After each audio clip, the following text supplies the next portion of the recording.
I like watching action movies, pero most of the time, di ba, when you get shot, they go like, tick, tick, tick, that. Once the bullet hits them, parang I don't think it's really like that. I think it's just an impact. So, I am Derek Lotario, and I am a second-year internal medicine resident in a tertiary hospital in Makati. Today, I'll be reacting to medical scenes from local teleseries. Ibig sabihin,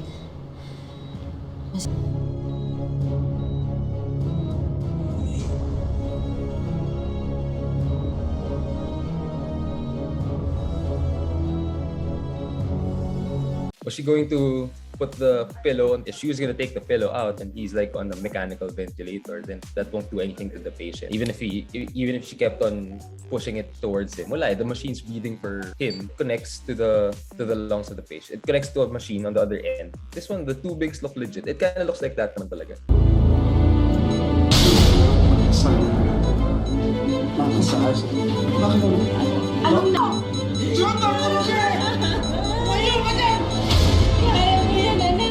First, siguro yung, well, the acting's okay. The acting's not so realistic na lang. The resuscitation, it's kind of high. It's up here almost in the neck almost. Has to be a little bit lower than that. Actually, that your heart's in this side. So you have to the purpose of resuscitation or pumping is to help that non-beating heart to pump blood around your body. So if it's up here, it's really far from where the heart. So you have to put it lower and help pump it down. I personally have never seen someone have that kind of seizure. It's usually like jerking motion of the extremities. Usually upward rolling of the eyeballs, ganyan, but not really the whole trunk swaying back and forth like that.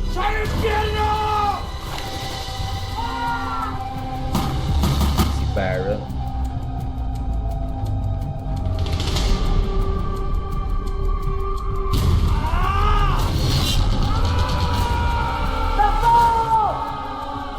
Idol talaga si Baron. Actually, to be honest, pwede talaga siya. Looking at the where they shot Baron, parang they shot him around somewhere a little bit below the heart. Pwede nasa periphery. There's still a chance na if they hit it like around the heart, he had like what, 5 or 10 seconds. Kasi there's still blood circulating around the body. Kaya pa, I think pwede pa. There's still, yung lungs niya, there's still some air there. So I think, ano to, not impossible. Not impossible. Even for probinsya. I like watching action movies, pero most of the time, di ba, when you get shot, they go like, tick, tick, tick, that. Once the bullet hits them, parang I don't think it's really like that. I think it's just an impact. Pasensya na, but you only have 24 hours para makakuha ng dugo para sa operasyon niya. Kapag hindi siya naoperahan, her next seizure will be fatal. Actually, for me, medyo okay na nga yung start when he said fatal. Kasi we try to avoid the words like end, death, patay, or parang expire. Yung mga words na ganyan, we try to avoid it. But I think this one, bringing bad news to the family, it's a skill that you learn as you go along. These things, they don't teach in med school. I think the key here is really getting close with your patients. Parang making them feel na you really took care of them. Kasi if they saw that, na inalagaan mo sila, you tend to them quickly, you explain to them what's happening to the patient every single time. Hindi parang you just come in, look at the patient, then leave. Siguro bringing the bad news won't be as hard for them to take than just being, just being that kind of doctor who just comes and then looks at the patient, gives medicine, and then leaves.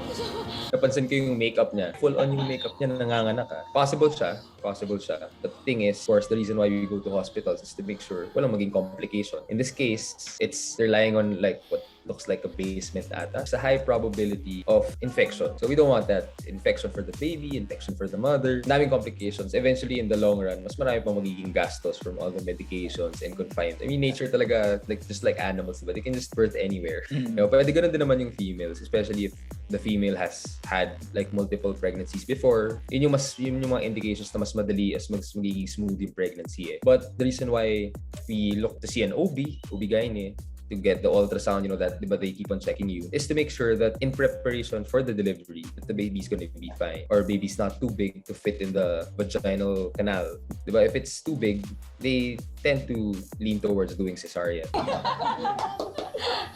Okay, 1, 2, 3. 1, 2. medyo malapot to ha, kaya mas matagal siya. Emma, Meron ka pa ba nito? Meron po ka na, Doc Earl. Okay. Doc! Doc Earl! Ako, hindi pa ako nakakita ng ganyang nurse. Maganda, maganda.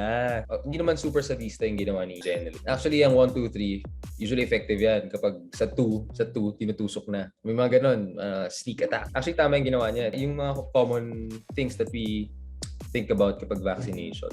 Usually, tinatry niyang i-press, no? Usually, we put it in the upper outer part of the shoulder, deltoid muscle, para mag-avoid ng nerves dun sa area. Kasi if we had that nerve, pwede magkaroon ng numbness, ng paralysis dun sa part. So, kailangan talaga, we don't just do home vaccinations with untrained people. Yung nurses natin, medtechs, doctors, they're trained. So, they know where to hit. Hindi, Mia.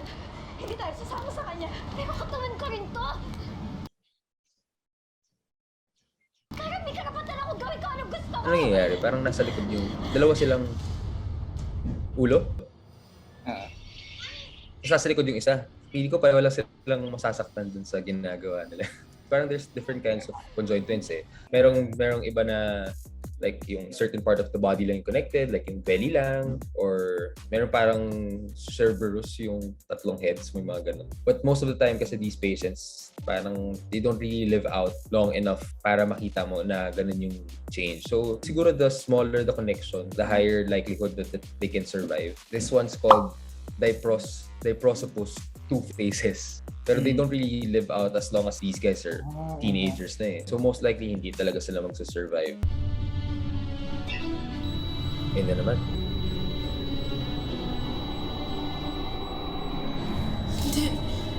Hindi pa dito. We tried our best. Pero wala na siya. Time of death? 2015. Siguro some initial, kaya it's called vital signs kasi it's the thing that we usually check na in the patient.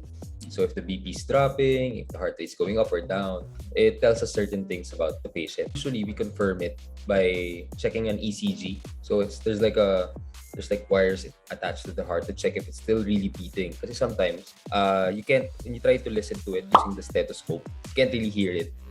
So the best measure talaga is to attach the ECG and check there's still electrical pulses being conducted by the heart. Wala talaga, no? Zero talaga. Then we print that sheet, and whatever's printed in that sheet, because it's still an official document, that's the time when we call the time of death. But of course, before we do that, we try to check all measures. If it's the first time that it drops to 0, then we do the resuscitation.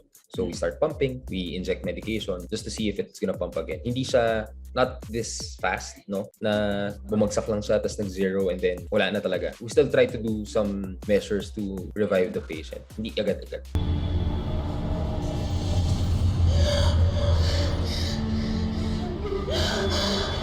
Never really like that. Siguro eye-opening pwede pa, but not really like an Undertaker, get up.